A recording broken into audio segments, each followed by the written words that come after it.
Good morning. This is Oscar, and I'm answering the prompt in the discussion board Revisiting Self Esteem and Failure. I thought that the videos address something interesting because classically we tend to think that having high self esteem is a good thing. But of course, there is a level at which we expect self esteem to be helpful or useful.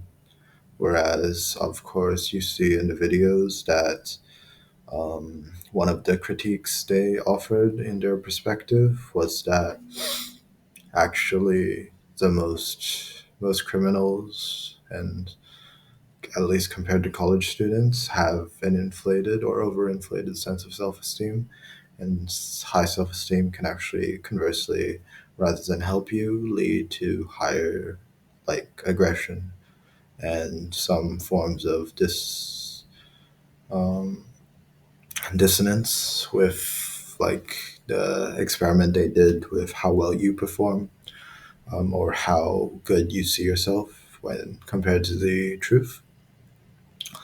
And I don't know if they necessarily prove the link to like the participation video where they were critiquing the advent of participation trophies and the rejection of competition, which I think is an interesting issue, and I wish they did a better like experiment rather than just interview some football kids, because I feel that it was an interesting claim, but it doesn't.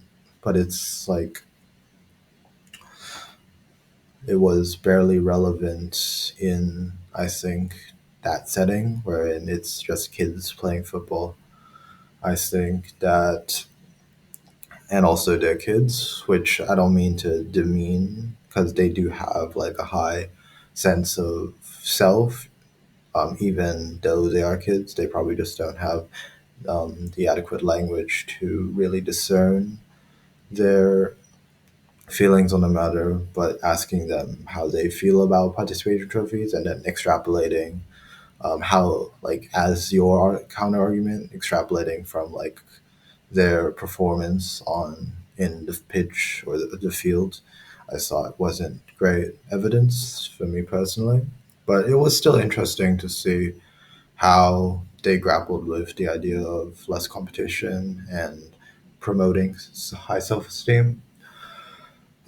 I do think that it's a balancing act of not the, um, making whoever you want, like students, disinterested in something by um, setting a difficulty bar that is too high for them.